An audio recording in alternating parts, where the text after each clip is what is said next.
What is your favorite cut of pork, Torque? If I come in the house, if Trish is at the Mercantile and I come in the house and it's 10:30 and I'm hungry because I haven't had breakfast, like, what are you going to have?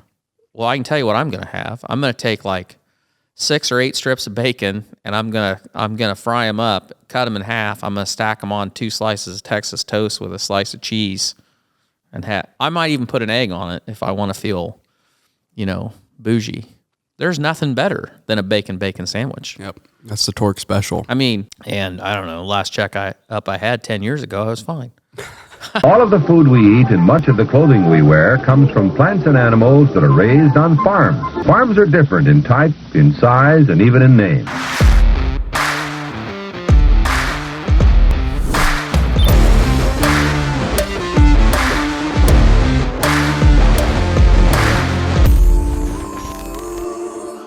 Welcome to Barn Talk. No dumb questions edition. Wow, I butchered that. That was a dumb way to say that. I know, a dumb way to say that, yeah. Today's going to be a Q&A episode. So a lot of you guys have been sending in your questions through Instagram. I did a poll on YouTube. If you guys don't follow us on Instagram, we got the Barn Talk Show, and then at This Will Do Farm. That's where we really get a lot of our questions through the stories. So if you want to submit your questions in, follow us on there, and next time there's a poll, send in your question. But yeah, today we just really wanted to get your guys' questions, answer them, and we haven't done one in a while. And I like doing them. They're really fun hearing from you guys. And someday it would be really cool to have somebody behind the scenes and we could maybe have some callers call in a question. That'd be really cool. But we don't have anybody in the background. It's just Dad and I running this thing. But maybe one day. And also what I'd like to do someday is maybe have a projector screen right here and be able to just react to articles or videos, and so they could have a visual, kind of like Rogan, because I think that's really cool. It is pretty good. So we're getting there slowly. Barn's coming together. Everything's coming together. But yeah, we're really excited to get in these questions. We got a lot of good ones. So if you guys get any value from the show, you know the drill. Pay the fee, share it out with your friends, family, coworkers. Everything helps. Leave us a review on Spotify or Apple. Really, it just helps us out a lot. I saw somebody in the comments say they bought some Barn Talk merch. We got that available. Thank you for buying some hoodies. Really appreciate that. So yeah, just pay the fee, guys, if you find any value in this. So give them a good old market update. Have we got Barn Talk swim trunks yet? I mean, summer's almost here. We think summer's almost here. You know what we need to do? We need to make some This'll Do underwear. And put the This'll Do right on the crotch. My girlfriend Kat bought me some custom-made underwear that say "These'll do." Nice. But she put it right in the crotch, and it says "These'll do." And she was like, "I was talking about the underwear," and I was like, "You need to just say this'll do because this'll do." It should have just said "sweaty balls." Is probably what it should have said for you there. Well, I mean, these'll do kind of relates to your nuts, but this'll do is you know what that's relating to. I don't know. I'm snake. Old. Oh, I got it. A snake. Okay. Mamba mentality under there.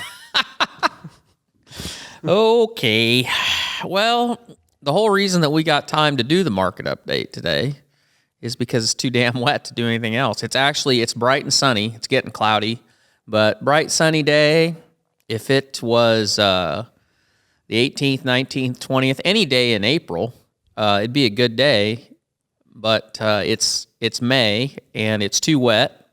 And this is probably the only day this week that it's going to be sunny, and then it's going to go back to raining. So I don't know when we're going to get anything planted, but we can speculate about the markets we have. That's probably why the markets are as high as they are. So I looked. This is yesterday's close, and corn was $8 in Cedar Rapids if you wanted to haul it up there.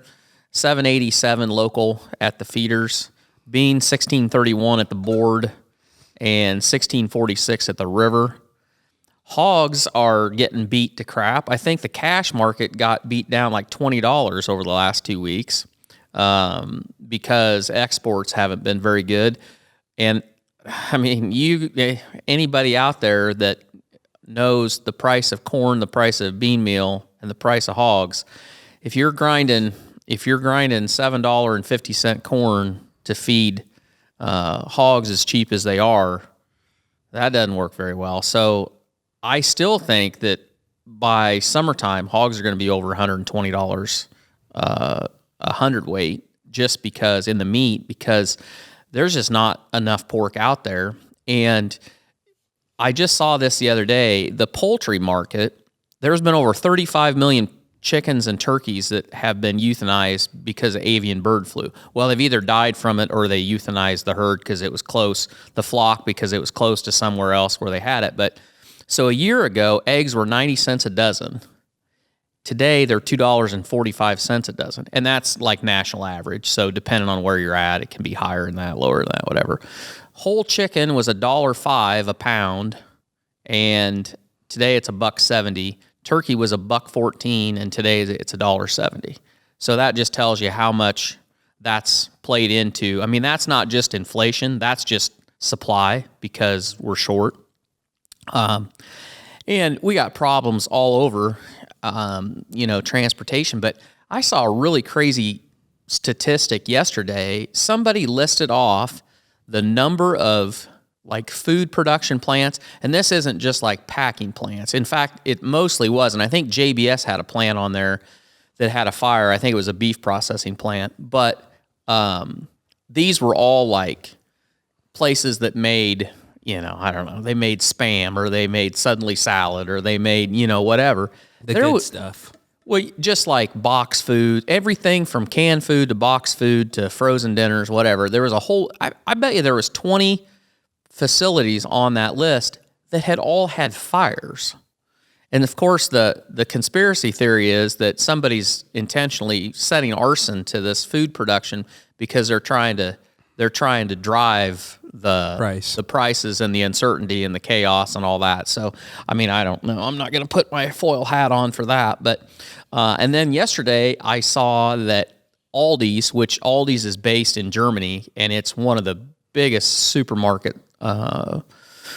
biggest food retailers in Europe, they raised their prices pretty much across the board. I mean, not everything, but the article said the majority of their products, they raised the prices 30%. I really liked Aldi's before, but not anymore. We used to have one. Yeah, we did. It was banger. I don't know how that plays into the American market, but this was the European. This was all through the EU. They raised prices. And like we said before, I don't think it's getting any better. I think we've got just a lot of problems facing us. And so that's kind of that was kind of a long, meandering market update. Yep. But anyway, that's where we're at. Yeah, well, that was good. Hey, you got to let the people know what's going on. There you go. People like it. I've asked a lot of people that listen to the show, do you guys enjoy the market update? And a lot of people say they do. Yeah, they really do. So, because a lot of people don't know what's going on. Last week I talked a lot about stocks and earnings, and this week I didn't really touch on it. I saw that CVS pharmacies, they had their quarterly update, and their sales were up 11%. But guess why it was up 11%?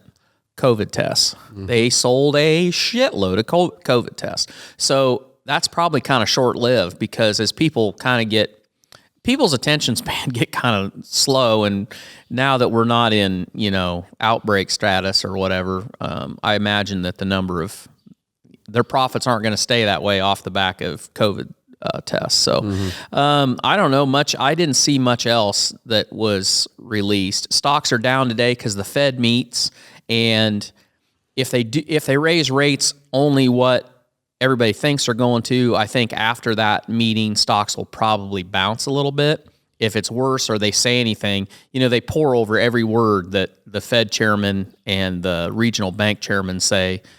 And them guys, they're not half as bright as everybody gives them credit for, but so they're kind of hanging on what they say. So the stock market could finish up a little bit, but it was down. It was down so early. They're discussing if they're going to raise interest. Probably raise it another tenth or maybe a quarter. I don't know. Yep. Hopefully no more than that. Well, I mean, they need to raise it a lot more than that, but they can't do it because it'll crash the economy. They kind of painted themselves in a corner. So, yep. Anyway. Well, we'll get right into the Q&A. So first question is Starlink, Dad. We got a Starlink system, almost a year ago, it seems like. Got one on your house, got one on my house. It's Elon Musk's internet service. Satellite-based. He's been killing it on that, giving internet to everyone in the world. That's his mission. Yep. So we got it a year ago, and how's it doing for us? I love it.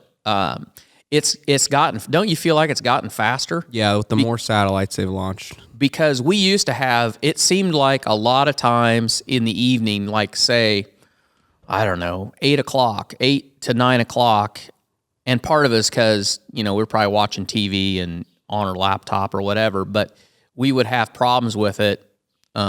We couldn't even get through a damn Netflix show or a movie. Yeah, without it buffering. Get it through a movie it used to be that way for sure. But now I don't remember the last time I haven't had buffering problems in a long time. And so the number of satellites that they have up go up all the time. Like they're launching, boy, put me on the spot, but I want to say they're trying to launch like 30 missions this year of putting satellites up. And as the distance between the satellites that are in orbit get closer, the faster the speed is, because your signal up to the satellites and down from the satellites get closer. Obviously, the closer together that the satellites are, and they pick. So it's not like our house is connected to only one satellite.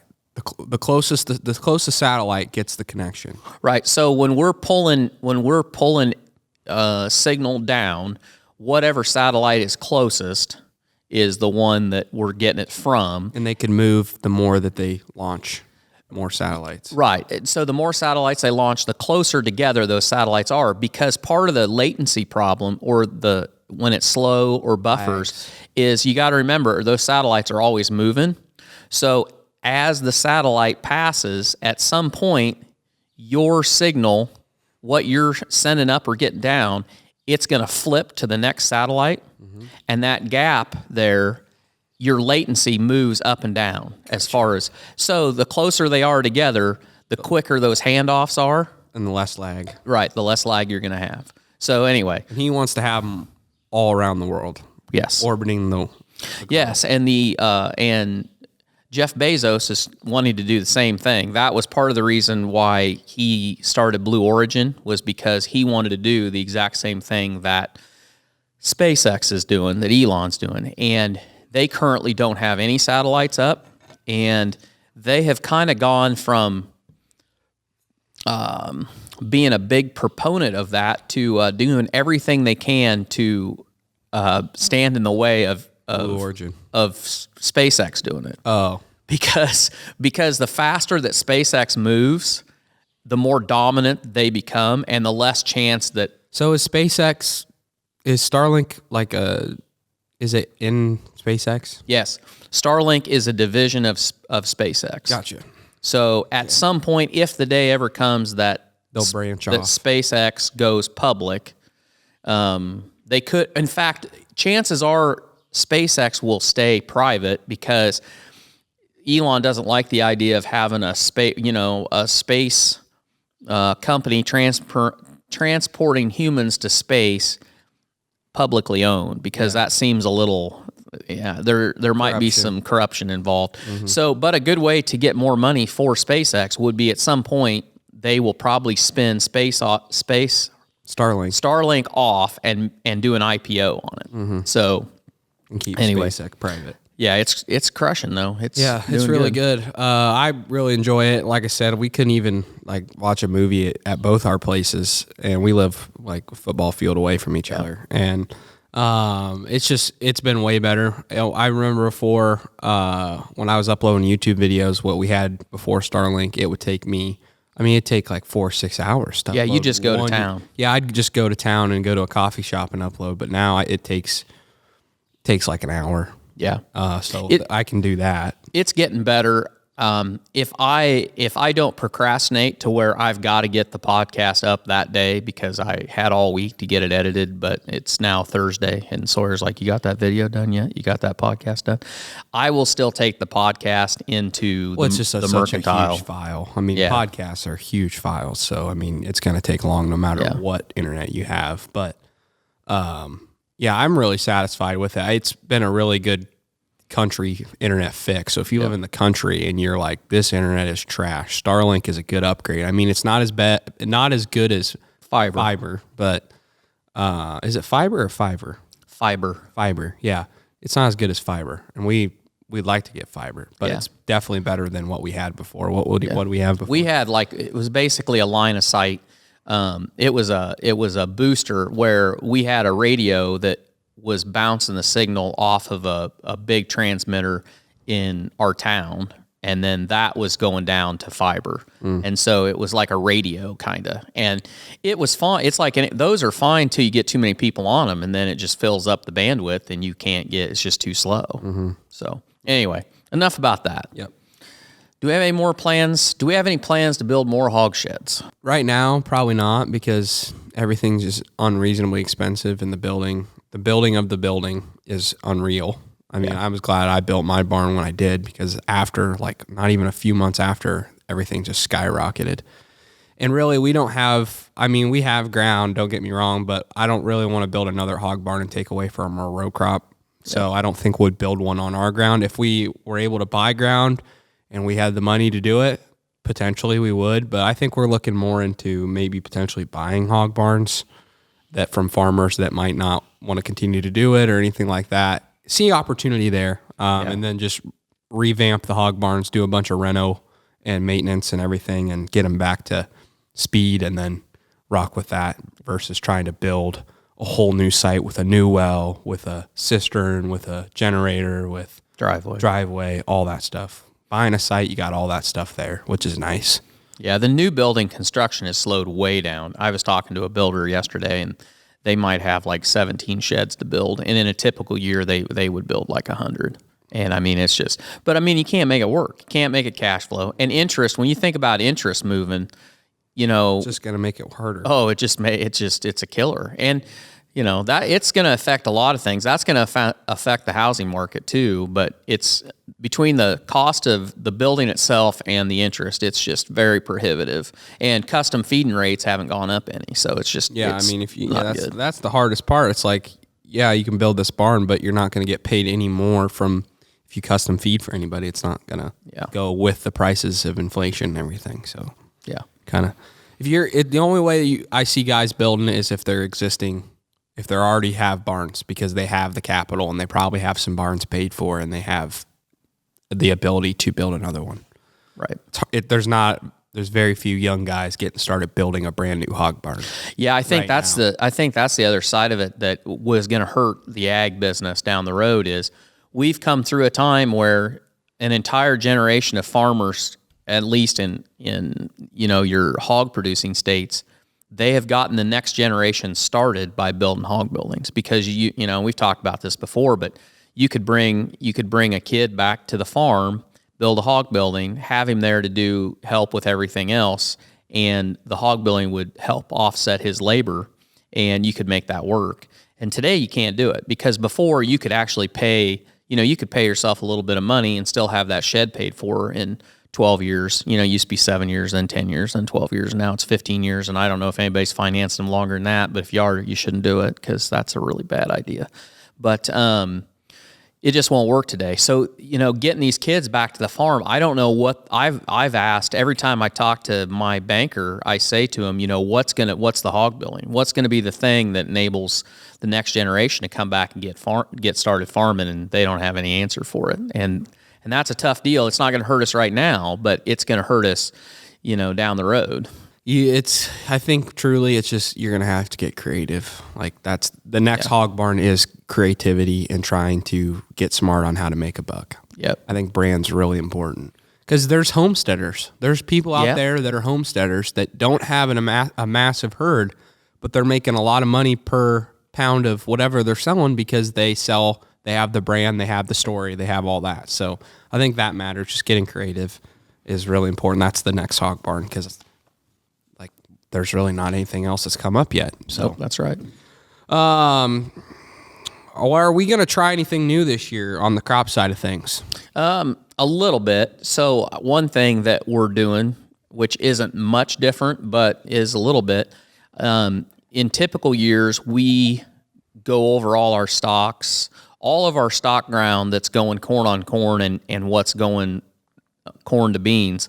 We go over it with a mechanical stock chopper. It's called a Bessler. And I mean, it does just a little bit of tillage, not really, but it really breaks down the stalks. And this year we're not even going to do that. So David, the guy that combines for us, he put a set of these rollers on his corn head last year. I think Yetter might make them. And they did a really good job of busting up the stalks, basically as we were combining. And you know what? His planter set up. It's got good trash wheels on it, and it's got all the goody go fast stuff. He's kind of a softy for planter technology. Mm-hmm. His planter's all pimped out, and so I don't think it's really needed. And with fuel prices the way they are, and the kind of spring we've had, we could totally do it if we wanted to, but I just don't. I think we're going to try. I think we're going to try not doing it and see what happens. I'm not worried about emergence or anything like that, especially because with this weather, when it finally does turn, it's going to get hot fast. Mm-hmm. And no-tilling it's probably going to be better just because we won't have as much problem with crusting as we would if we worked that ground a little bit. So I'm good with that. And then the other thing that we're going to do, which we used to do this and we got away from it, we used to put on in-furrow fertilizer, Keaton seed firmers that had the tube in them, and we used to dribble on a little pop-up, they called it. And then we got away from it, and the reason was because it just takes so much time because you got to fill with seed, but then you got to fill in between times with the fertilizer. Mm-hmm. But I think there's some value there, and David decided that he wanted to do it on his own ground and asked me whether or not we'd be interested in it. And we're going to split up. We're not putting on as much nitrogen with the spray, and so we're going to put on a little bit of pop-up, and then we'll probably come back and side dress if we think we need it. So we're going to do it this year. Two things different. Yeah. Other than that, the same. Yeah. And we're not all like.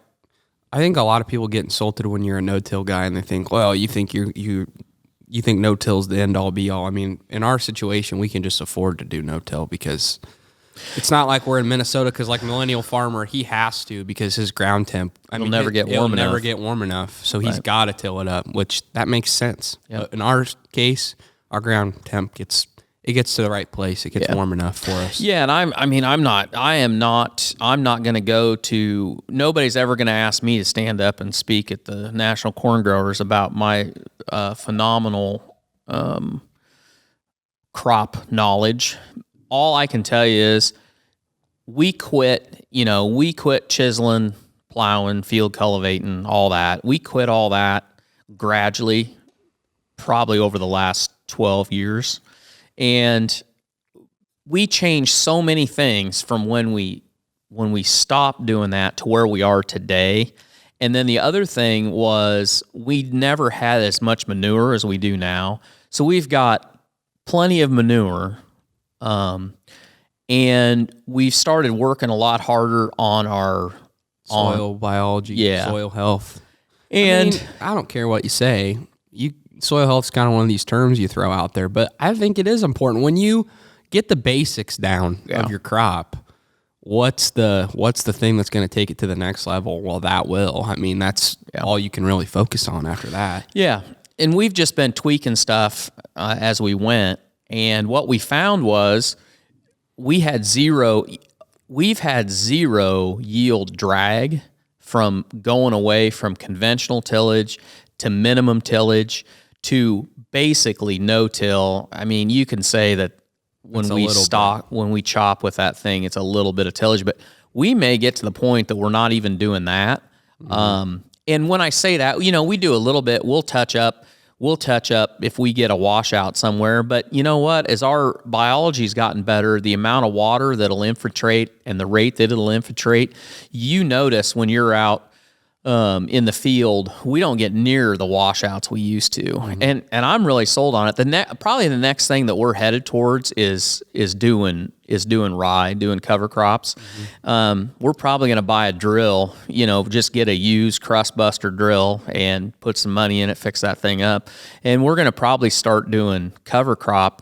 And that's kind of a hard thing to pencil because, well, here's what I think people don't realize with that, like when we had Mitchell on, we asked him personally about his farm, and I won't get into the details on his family farm, but they've really made it work because their input costs are next to nothing. They've saved so much money on... It's not their yield is drastically going up. Their yield's doing really well, average yields, but the input costs are next to nothing. Right. Because of all the cover crops and stuff that they're doing, and their soil biology is really good. Yeah. Yeah, and that's going to get to be a bigger and bigger thing. You just wait till this fall. When you get to this fall and you see fertilizer prices, you see seed prices, you see fuel prices, the number of people that are going to be looking to limit how many trips they make across their fields, limit how much herbicide, pesticide, fertilizer that they're using, that's going to be there's going to be a lot of demand for ways to cut that back because the cost is going to be outrageous. So yeah, and I mean, like I said, it really depends on your situation with the tillage. Like if you live in a certain state, you're probably gonna have to till if you need to. And I'm not bagging you on or anything, but a lot of the guys that are pro soil health and pro soil biology say when you deep till and mess up that soil root system, and you totally mess up the root system and all the soil biology going on there, and you just bring it up, it's like starting over. Yeah, you're pretty much just starting over every year. Yeah. And you're not letting that stuff build up. Yeah. And I mean, you can't lie. That kind of makes sense. I mean, it really does. Yeah. So if you can afford not to, I think that's, like I said, I'm no freaking crop expert, but I mean, that really does sound like, you know what, if you can not disturb that root system down there and all that biology going on, the better probably you'll be off and the better soil health you'll have. Yeah, and it's a thing, and that's a beautiful thing about farming. If you're lucky enough to be able to do it over a lifetime, it's a building block deal because every year is a different year, but over time you can see trends and you can kind of see what's working and what's not. So we're just going to keep trying to find what works. The great part about it too is everybody's farm's different. Everybody's farming somewhere different, and that you got to do different stuff in different places, and that's great. And no way's the best way, and no way's the one way. It's a great part about farming. You can do it a million ways. All this talk about higher prices and what could be in the fall, if we're headed to a recession, which we can debate about whether we're headed to a recession or not. So what's the best investment going into a recession? So right now, if you have money and you want to put it into something, what's the best recession-proof asset? I don't know if anything's recession-proof, but yeah, I'm a firm believer in hard assets, real estate, cropland, farm ground. Storage units, any franchises, laundry mats, all that kind of car wash. I mean, all that stuff. Having a hard asset that's in real estate, I think, is really good. Bitcoin. I believe in Bitcoin. I think it's a great hedge against inflation, great hedge against the recession. I don't know. We haven't really seen a recession affect Bitcoin yet, so I don't know what will happen there. But what Bitcoin stands for, it really seems like it's kind of might be recession proof a little bit. Well, because a lot of people they think it's like gold. So, Well, the idea is, part of the reason that we have problems headed towards recession is because we printed too much money. So in other words, the value of the money you have has been eroded over the last however many years. The idea with Bitcoin is it's a finite number. Everybody knows what the transactions are. You can't print anymore. You can't manipulate it as far as how much. And so it should hold up well. The problem I think that everything is having right now, and I'll add, we talked about this, good companies that have pricing power, that as the dollar devalues and your dollar, as inflation continues, people that have pricing power, people that can raise the price of the product they're selling and people will still buy it, those are good stocks to buy. I don't think the stocks are going to perform great, but they're going to be more resilient than a lot of stocks out there that don't have pricing power. And index funds, because they're going to suffer too. So what I was trying to get to there was that all this money's been pushed out. We've all gotten all this money, and all this money's been put into everything. everything from Bitcoin down to the shittiest of shit coins, people have had extra money and they're investing, they're chasing it. They're buying tech stocks, they're buying startups, they're buying houses, they're buying real estate because the money's been out there. Well, now then, with inflation going up and with interest rates going up, that money is being sucked out of the system because people are hoarding their money or they're not moving it around as much and they're not looking for new investments. They're looking for the safe place because they're nervous. Yep. So as far as how Bitcoin performs, how the stock market performs, how your real estate market holds up, that's going to be interesting to see because for the short term, it may all suffer and people are going to be standing around going, oh yeah, see Bitcoin, it's not worth a crap. It's not doing any better than that.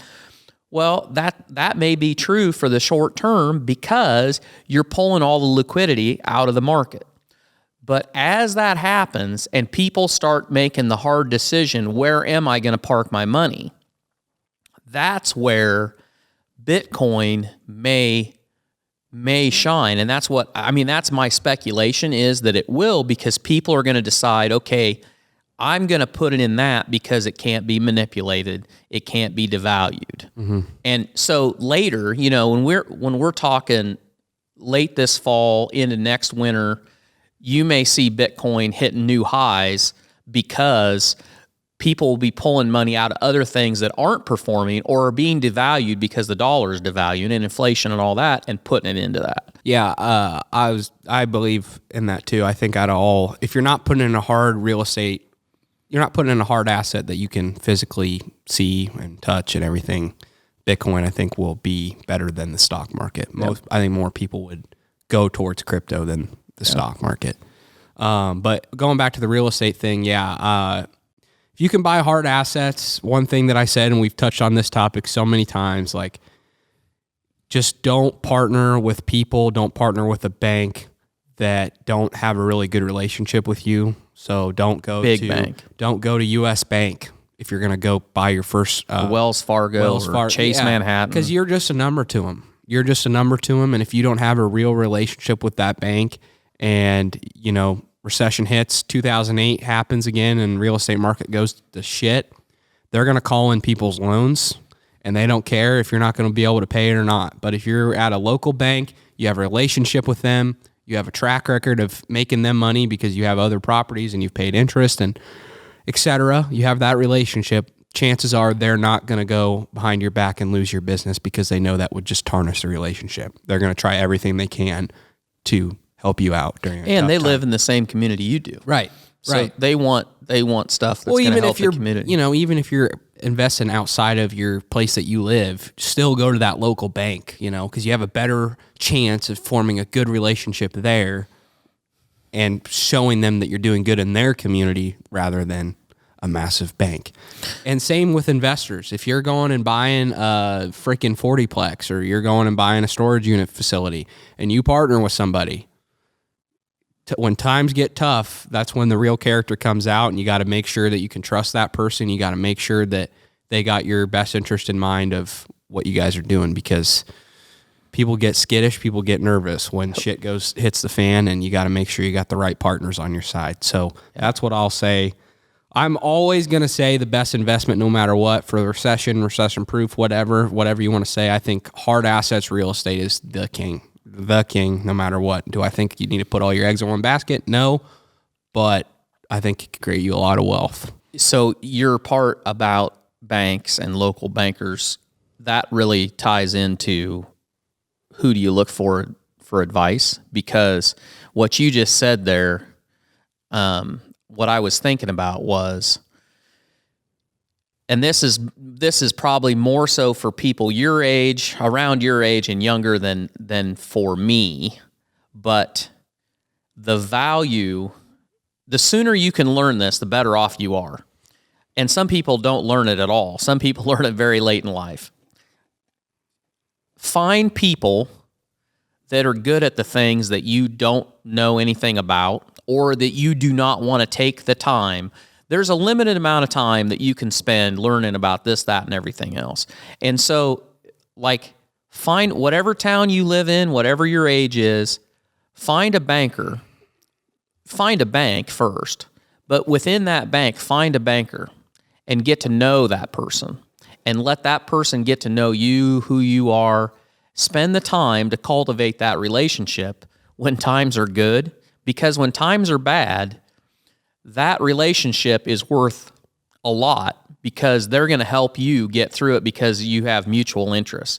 And that's the same way with, I cannot stress to you how important it is to have a relationship with a lawyer. You may have a lawyer that you never need. I mean, obviously I'm getting older, so I need a lawyer more. This all really started when my dad got old enough that, you know, you were talking about wills and trusts and stuff like that. But find a lawyer and spend the, if he's charging you $200 an hour, spend $100 on a half hour. And sometimes they'll do an initial consultation for free, but find somebody, feel them out, and get to know them, and at least so they know you, because when you need somebody's not the time to go looking for those kind of people. Mm-hmm. And find an accountant, find a banker, find a real estate agent, find those people and invest in those relationships.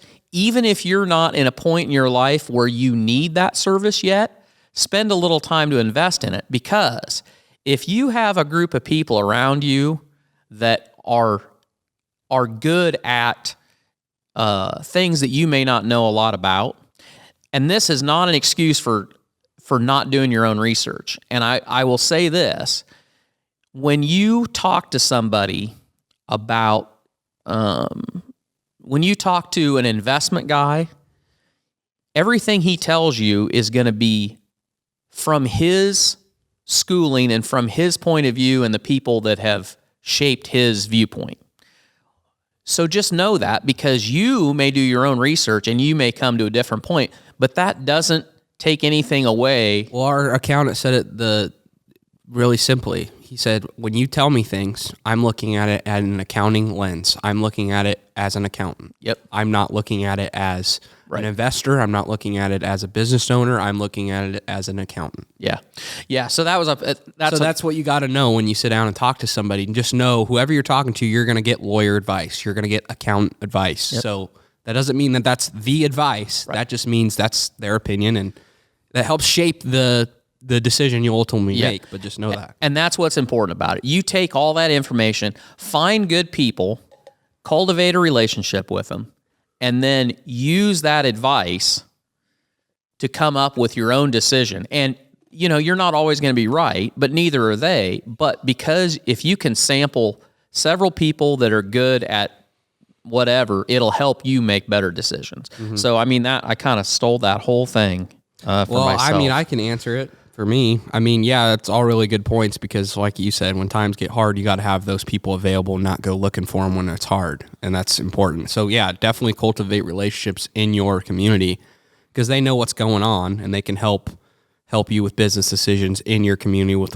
whatever you're going after. So that's really important. I guess I'll go large scale. Who do I look for advice? I look for advice in my dad. I look for advice in my circle of people. I have a very close circle of people that I talk to, that I limit my time with people that I know are going to be negative, that aren't going to believe in what I'm doing, that think I'm crazy for what I'm doing, whatever. I really try to spend my time with people that believe in me and believe what I'm doing, and I believe in them and believe in what they're doing.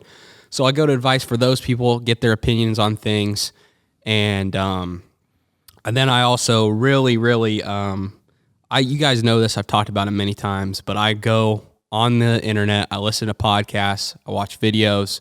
My whole Twitter feed on Twitter is full of influential people, positive people that can give me value on learning new things in business, investing, life, psychology, all these things, because that shapes your mind, that makes you learn new things. And I think those people, although you can't ask those people a question, they might have already put out a piece of content that has the answer that you're looking for the question that you might have at that time. Yeah. And that's happened to me a lot. So it's like, it's not necessarily me going and asking that person online a question. It's me searching for that answer that they've already given. And that's really big. And trying to use your circle and then trying to get the people on the internet that are giving out value for free and trying to bring all those. It's like what we talked about, bringing those opinions together and kind of forming your own decision making, your own philosophies is really important. But I think surround yourself with people that are super positive and that believe in you, and then you believe in them as well, and they're not skewing what they're saying to you, and you don't have to tiptoe around them when you start talking about what you want to accomplish, because there's a lot of people that get pissed off about that and they don't like that. And there's a lot of people that get jealous, or there's a lot of people that, just insult you for it. But if you can get around people that can give you genuine feedback of how they think about things, not in a skewed way, just how they actually feel, those are good people to have in your circle. If you weren't in the ag industry, what would you be doing? For me, I would definitely be probably full-time in real estate right now. My brother's kind of the head of what we're doing as far as real estate investing, and I'm on the back burner of that. And I try to help out when I can. But if I wasn't farming, I'd be side by side with him running that mofo. I'd be with him on that for sure. And I also would probably do some media. I know social media really well. I can make good content. I know how to create clips. I know how to do content very well. So I'd probably do some media stuff as well. Freelancing. Well, I think I'd probably start my own media company of doing social media for people in Iowa. Building brands. Midwest. Yeah. Help businesses create some content and build a brand. Yeah. That's what I'd probably do. If I wasn't farming, the easy answer would be I'd be selling something, because I spent a lot of time doing that. But I really think, a few years ago, talking about finding information, I think one of the most pivotal experiences I had is I found a platform, and it's called Real Vision. And the guy that helped form it, the partner, his name's Raul Paul, and his stuff's out there on the internet. They give a lot of stuff away for free, but they have a subscription service, and it's tiered. You can get clear up to one-on-one mentoring if you're a trader. But man, like, I went down a rabbit hole. It was about the same time that I went down the Tesla rabbit hole, and I really dug deep into what they were. A lot of the information they had, a lot of videos they had, and a lot of the chats that they had with other people. And I would say if I wasn't farming and I was selling, I would be working as fast as I could to build a big enough nest egg that I could just run a family office. And by family office, I mean just basically invest in my own money for my own income, just because it's in the stock market. Yeah, in the stock market, and really, whatever. Just a family investing office. Yeah, I wouldn't want to do it for anybody else, because I wouldn't want to be responsible for, when I get people to ask me, oh, what do you think? I don't like doing that on a personal basis, because I couldn't be a financial planner, because I wouldn't want the responsibility of telling them, oh yeah, you should buy this. Or, yeah, this is not financial advice. This is a lot of things, but it's not financial advice. So yeah, that's what I'd be doing, I think, is probably selling something and building a family office. Like that answer. You can maybe still do that eventually. I'd like it. We could all pool in our money and you could go ham with it. There you go. I don't know if I'd give you all my money, but I would. I'd let you play a little bit. What are your thoughts on God? So this is something that we haven't touched on in this podcast, is religion. And it's not like we don't want to talk about religion, we just haven't. But Dad can give you his wise wisdom of what he feels about it. Yeah, so I'll tell you a good piece of advice that I got from a guy that owns a very successful business is, he said, and I think he said his dad told him this maybe, but he said, you've got to run your business like it will never end, and you've got to run your life like it could all end tomorrow. And that's pretty powerful. I don't know what you want to say. Thought. Statement. So it's hard.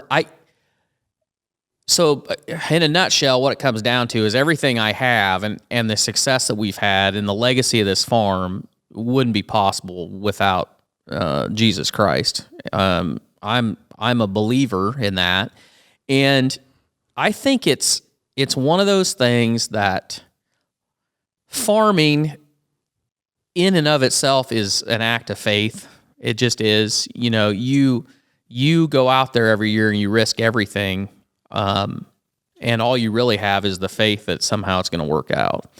And when you've been at it long enough that you have, and I don't care what, this goes to any family that has stayed close enough that you have the history of generations and you have that legacy. I don't know how you could go through those generations and look back and not have a faith, because you see all the good and all the bad, and the good outweighs the bad. And then the other thing is, you know, I'm 50 years old and I feel like I'm Sawyer's age, and some people think I act like I'm Sawyer's age. That's good, because you know what? That keeps you young. Well, it does, but you know, if I think I've got some good years ahead of me. But in the grand scheme of eternity, whether I died tomorrow or whether I die 25 years from now, or I make it past my dad and I'm 100 years old, a lifetime is like that. Yeah, this stuck with me a lot. Like when you told me this, I remember exactly where I was when you told me this. So that's, it's funny that you don't realize that time on this planet, we created time. Right. Humans created time. Yeah. So time in heaven. Yeah. Yeah, like you said, a lifetime might be like that. Right.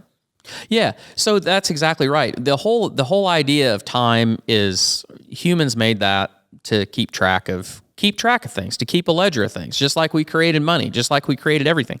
And we like to project ourselves to God, like that he's one of us and we're one of his, he's not one of ours. And so there's a lot of things that we've created that he had no intention of that. Maybe he did have intention of that, but time is one of those things that time is made by man, not by God. In God's eye, time doesn't exist. So things just are, or they're not. And so we get real caught up, and you know, I've been there. As you age, your priorities change. And when you're young, it's about accumulating stuff, and it's about keeping up with people, and it's about, you know, getting things that you like just because, you know, they're cool, whatever. And the older you get, it's more about experiences and it's more about family. But, you know, I grew up in a Presbyterian church with lots of potlucks, and I don't agree. I'll say this. I don't agree with a lot of organized religion and people are always amazed when churches fail and when people in churches fail. And it's no different than government. Churches are built by people, governments are built by people, businesses are built by people, and people fail. My perspective is that I'm a sinner. I am a flawed individual. But everybody is. And really my goal is to, and I fail at this too. I try really hard to not point out the splinter in someone's eye when there's a log in mine. And you can talk, because we talked about this. I feel like religion gets hijacked a lot. Yeah. Well, I'll kind of give you, I also remember you going back to what you were talking about with farming. I remember one year, because you've seen it and you've lived this, of the good and the bad. We had a year where we really needed the crop to be successful. And I remember you sat outside and like prayed on the patio on the picnic table, like we really needed a rain. Yeah. We really needed a rain. And you sat out there and prayed for a long time. And I'm not saying like you were the sole person that was praying and that's what happened, but it happened. We got a rain. Yeah. And it was just like, that was really like, that really, I don't know, that touched me in a way, because you're right. Like, we put it on the line every year, and then we have no control of what's going to happen, and it's kind of in God's hands. But I would say that I am also a flawed individual, and I'm kind of in this young stage where I'm trying to build a legacy. I'm trying to build a future for my kids, and I'm trying to do my best I can at this age to just build something for this family and leave a legacy. And I get really caught up in that in my day-to-day, and that's what I focus a lot of my time, a lot of my energy on, and it's what I think about constantly. And I probably don't do a good enough job communicating with God, checking in with God. But at the end of the day, I know everything that I'm doing, all the thoughts that I have, the person that I am, is all because of Jesus Christ and my Lord and Savior. And I do try to check in when I accomplish something, or when I'm down and out, ask for his help, strength, give me strength. Also, like, I say, this wouldn't be possible without you. And you, like, I'm somebody that goes as deep as, like, thank you for giving me this mindset. Thank you for giving me this idea, because I feel like even he made me who I am, and he makes my mind my mind. And he gives me the ideas that would benefit me in my future. So even there, it's all because of him, So I don't do a good enough job of that, and I need to do better. And I think as I get older, I think I will get better at that. But at the end of the day, I am a believer, and I need to do better, and I will do better. But everything that I have and everything I will ever have is because of God. And one thing I wanted to say is, if you're not a religious person, there's no hate towards you. There's no judgment towards you. Whatever you believe in, we're just showing what we believe in, and we have no judgment towards you, and we're never gonna, just like you said with the splinter, and we got a freaking whole log in our eye. We're not gonna judge you for anything. But this is something that someone asked us, so we felt like touching on it. And yeah, so back to the church thing, and how these churches are just like government and other businesses, they fail and they got people in there. I just think there's a lot of churches out there that are in the status game, to say, in the fact that they care so much about what it looks like to the community that they're in. The people that work for the church, it's really important to them to showcase that we have no sinners. And I'm not saying every church is like this. Right. I'm not saying that. But there have been instances, and there has been churches out there that somebody that works for the church does something, and then they're judgmental, and they don't want them to work for that church anymore. And how hypocritical is that? I mean, because we all are sinners. And I guess, you want it to look good for the public, but to me, that leaves a really bad taste in my mouth as somebody that would go to a church. And if that happened to the church that I went to, I would probably stop going, because that's hypocritical. And I think there's a lot of churches out there that do that. They play the politics, they play the status game, and they want to have the holiest staff that they can. And if you're not that, well, we'll do away with you. And that's not what Jesus would do.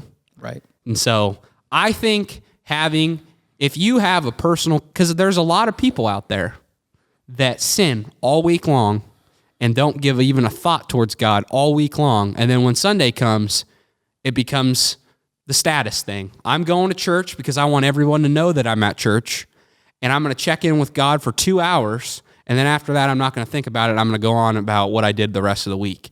And it becomes this, it doesn't even become about God. It becomes about a habit and what you look like to people. Mm-hmm. And I think it's way more important to have a personal relationship with God yourself than going to church and, perceiving this perception that you care about God at church. And if you're somebody that goes to church every Sunday, there's nothing wrong with that either. There's nothing wrong with that. We did that for a long time. I mean, and I'll be honest, we've been, my wife and I have been kind of searching. So after my dad died, and then not long after that, my wife's mom died, and it was right during COVID, and it was really isolated. And when we first came back from that, and we went to a church service, it was a rah church service of what I call toxic positivity. This idea that if you are a believer in Jesus Christ, that every day the sun shines upon you, and everything is great. And it was exactly the wrong time for us to hear that message, because neither one of us were in a good place. And man, it just kind of took the wind out of our sails. And we really have not, with any consistency, gone back to church. And it's really not anything against that church in particular. And it's really what we really have concentrated on is our personal relationship more than a public relationship. And like I said, I grew up on a good church potluck, and it's good because it's what we need in this country as we go into times that are trouble. Churches are the kind of institutions that are going to help people get through. It's that group of people that have a heart for caring for others that we need in this country. And so I'm definitely not bagging on that, because that's what we need. I just am not in a good place to be in that spot. It's just like everything. Businesses are good if they're good. Yeah. And churches are great in concept if they're good, and they genuinely are about that. Yeah. But not all churches are that way. Yeah. And we all, and sometimes we just get too serious about my sense of humor comes from God. I mean, it is. I'm the way I am because that's how I was made. And when I was a kid, I grew up listening. My parents listened to AM radio, and there is a great audio bit, and I'm sure you can find it if you Google it. And I don't know who the guy is that did it, but it's this bit, and it's called "Phone Call from God," and it's like a radio parody. The one guy does the whole thing. And he's literally like, him and his wife are watching Johnny Carson, which is, I'm telling you how old I am, and the phone rings, and he's trying to get his wife to answer it, and she won't answer it. And finally he goes and picks up the phone, and it's God, and God's calling him, and he's wanting to know, he's asking him these questions, and he's like, what's that, Lord? Oh, yes, sir. We go to church. We go to church every Sunday. Yes, indeed. We never miss. What's that? Last Sunday, what'd the preacher preach on? Last Sunday, what'd the preacher preach on? It was a pulpit. He preached on the pulpit. Oh, what'd he preach about? What was it about? Well, it was Mark or maybe it was Luke or John. I don't remember what book it was on, but boy, it was good. Anyway, it goes on, and there's a whole bunch of stuff that goes through it. At the end, his wife asks him who it was that called, and he goes, "It doesn't matter who called. Just know that the next time the phone rings, you answer it, because you needed it a whole lot worse than I did."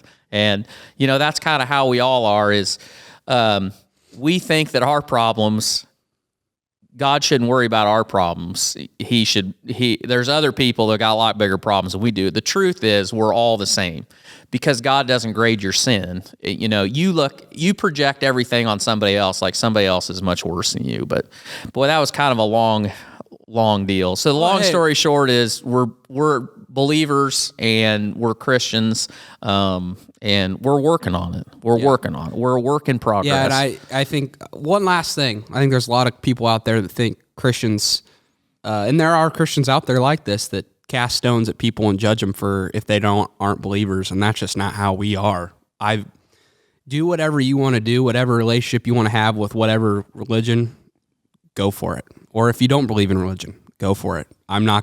I would still sit down at a bar with you and have a beer and talk to you, because I'm sure we can find something in common. So there you go. That was a little deep. But Yep.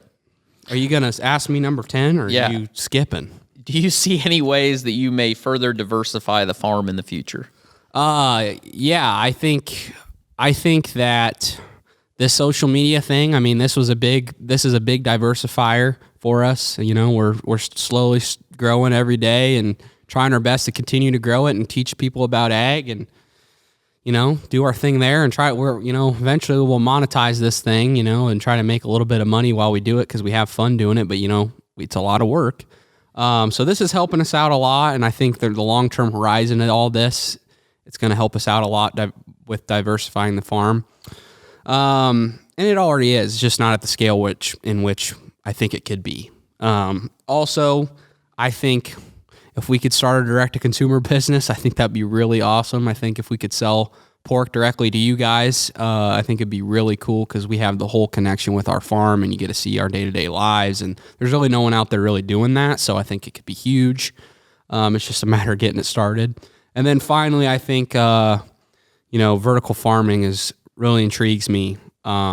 Growing vegetables inside and being able to grow them really quick and then be able to ship them out to local grocery stores and getting paid. I'd really like to, ideally, I'd really like to do it for somebody under contract, kind of how we do pigs, where they pay us so much. And not have to worry about the marketing. Yeah, not have to worry about the marketing of the actual lettuce or tomatoes or whatever we grow. I mean, I feel like I could probably do it because I can do the marketing, but we're already trying to market all this other stuff. So I would really like to just take care of take care of the plants and do my part there rather than have to do all of it. So I think that's an opportunity that is coming, and that very well could be the next hog barn. You just never know. Right. Just never know. So those are the things. I like cattle. I love eating steak. It's damn good, but I don't see us ever really going in the cattle business. I think it'd be cool to have, a few cattle to raise and then butcher ourselves and eat them, because like I said, I love steak. I think that'd be really cool. And being able to play cowboy a little bit would be kind of fun, ride a horse and do that. But other than that, I don't see us like going in massive scale into cattle. And then hay, we can't really do hay because guess what? I don't want to sit out in the summer and bale hay all, Dad did that, and our time's pretty valuable. We got a bunch of stuff that we got to do, and hay is nothing but time. You're sitting out there and you're just, we do that enough as it is. And plus we'd have to use this hayloft, and then there goes Barn Talk Podcast if we got to use this hayloft for actual hay. So I don't see us. We could have an online hay auction right here at this table. Yeah, there you go. You guys can come get some I'm with you. My days of baling hay are done. I don't think I'm interested in that. But yeah, those are kind of the opportunities I see that can really help us out and diversify. And I think that's really important for any young farmer that's getting into their family farm, or if you're a first-gen guy, just really think about the creative ways that you can diversify your farm, because they're out there. You just got to search for them, and the opportunity might not be there right now, but you got to see what's coming too, because we're constantly moving as a world and as an industry. So what is your favorite cut of pork, Torque? The pork ribeye. Pork ribeye. Yeah, pork ribeye from the Tuscan Moon in Kelowna, Iowa. That's the best. If I could perfect their recipe, it's a closely held trade secret, but if I could perfect that, I probably just stay home even more than I already do. Yeah, it's definitely better than a pork chop. I mean, I back up. So I've got a pellet grill, and I don't bother with the haters that tell you that a pellet grill is not a real, barbecue piece of equipment. I don't have time to mind a pit. So I love pork butt. I love smoking a pork butt. There's nothing better than pulled pork. When you pull that off and you shred it, it's the best. I love smoking a pork loin. I love bacon. I mean, you know what? Honestly, now that I think about it, yeah, I love the pork ribeye, but I probably eat bacon. I probably eat bacon at least 3 days a week. Maybe sometimes I eat it 5 days a week. There is nothing better. Really? Well, yeah, there's nothing better than if I come in the house, if Trish is at the Mercantile and I come in the house and it's 10:30 and I'm hungry because I haven't had breakfast, like, what are you going to have? Well, I can tell you what I'm going to have. I'm going to take like 6 or 8 strips of bacon, and I'm gonna fry them up, cut them in half. I'm gonna stack them on 2 slices of Texas toast with a slice of cheese, and I might even put an egg on it if I want to feel, bougie. There's nothing better than a bacon sandwich. Yep, that's the Torque special. I mean, and you can talk to my cardiologist. This whole thing about cholesterol and fat, I tell you what, I don't use any hydrogenated oils at all. I fry. I use Butter. butter, bacon fat, olive oil, and avocado oil. That's all I use. I don't use anything else, no hydrogenated oils. And I don't know, last check I had 10 years ago, I was fine. Got to probably get another one of those. Yeah. Yeah, I'd agree. Bacon is by far number one for me. It's just can't beat it. And the best part about bacon is even if someone messes it up, they get it too crispy for you, it's not done enough for you, however you like your bacon, chances are you probably still would eat it. Yeah, you're probably still going to eat it. You still are going to eat it. You're going to bitch about it. Yeah, but you're still going to eat it. You're going to still eat it.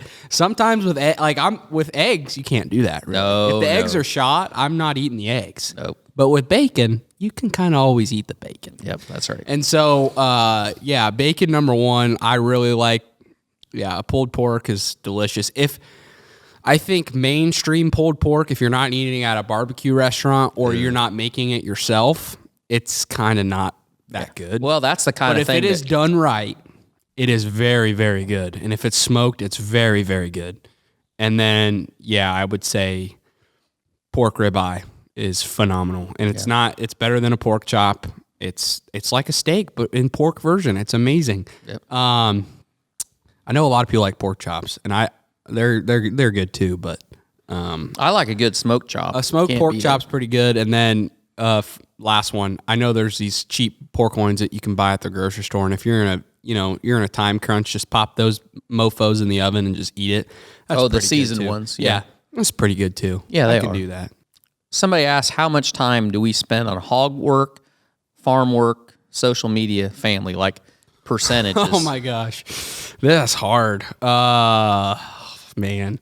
So I'd say choring is such a hard thing to say what we do or how much time that takes, because some days we break up the hog work now. It wasn't always like that, but Dad has his barns that he chores, and then I have designated barns that I chore. And I typically chore the youngest pigs because I don't like dragging the big ones out because I'm kind of a puss. Yeah, which is all right. He's, he does the loading. He loads them into the truck, which I give him mad credit for, so I can deal with that. But any given day, if you're talking individual wise, do you want to go that route, individual wise, or collectively? I mean, just collectively.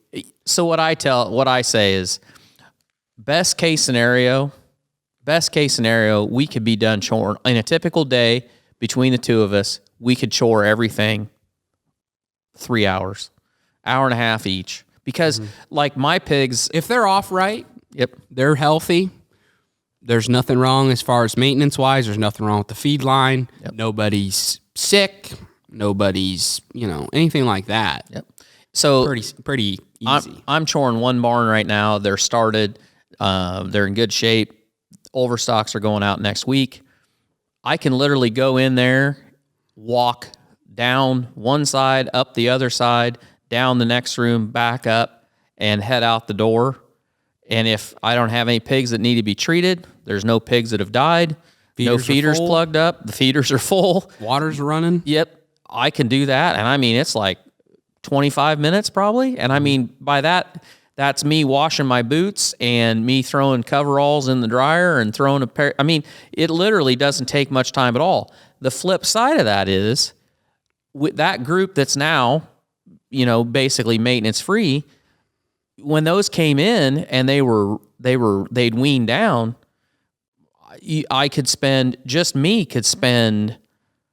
6 hours in that barn. You go in there and spend 3 hours in the morning spot treating, pulling pigs, gruel feeding, sizing them, whatever, and then come back in the afternoon and mat feed everything again, gruel feed again, and then find more pigs to pull. And then the other side of it is, like you on big pigs, you go into a barn and they've got pneumonia, they've got the flu, and you're going to try to treat fat hogs, and the pens are open and you're trying to track down pigs in 4 pens running together. You can spend so much time trying to treat pigs, it's not even crazy. And then the worst part is, on big pigs, if you have pigs that are dying, by the time you go to the far end of a building with a cart and you get a dead pig out of a pen, when all the rest of the pigs are trying to make you into a dead person because they're they just chew the shit out of you. Get that pig in the alley. On top of the pig that you're trying to pull out of there. Yeah. Get him in the cart, get him out, and then get the skid loader and get that cart in the dead tank. I mean, you can spend half your time, half your available time on just doing pig work. Mm-hmm. And then if something's broken, And the great part about what we do with social media is on the TDF side, a lot of that, we just whip out the GoPro and we just talk about what we're doing, and then we set it down while we're doing a task, and it kind of goes hand in hand with what we're doing. I mean, sometimes we got to set up the right angle for you guys to see what we're doing, but I mean, really, that doesn't take that much time. Like the biggest time thing on the social media for TDF is just setting up the cameras, making sure that's good, making sure the GoPro batteries are good, all that stuff. But this takes the editing. Yep. So when we get done with hog work and we don't have anything else that we're going to do for around the farm, it goes right into social media work. And hell, this is where I struggle, because trying to balance your time on having a life for yourself, but also working on the farm, then working on social media, I could spend all day on social media. I could edit 2 videos. I could reach out to other guys and talk to them. I could reach out to potential sponsors. I could, make another piece of merch. We could reach out to people that we want to get on the podcast. I mean, you could spend all day. You could spend the rest of your day just doing that. And a lot of the time that I do that. So I'd say we get done. I just say we get done at noon. Most days we're done with pig work / farm work by noon. We've shot all the stuff we want to shoot for videos, and then from 1 o'clock, because I'll eat and have a little bit of a break, from 1 o'clock to I try to go at 5 o'clock. I'll work on social media, and then I try to go to the gym with my girlfriend, and then I might sit down and read, and then I go to bed. Yep. So, yeah. And I'm pretty similar. I don't have as much social media stuff to do unless I'm editing the podcast. And I've gotten a lot better. I can edit it about 2 days in the afternoons. But then, my wife has a store in town, and there's stuff that needs to be done there. There's meetings I got to go to for this and that and everything else. There's meetings for social media.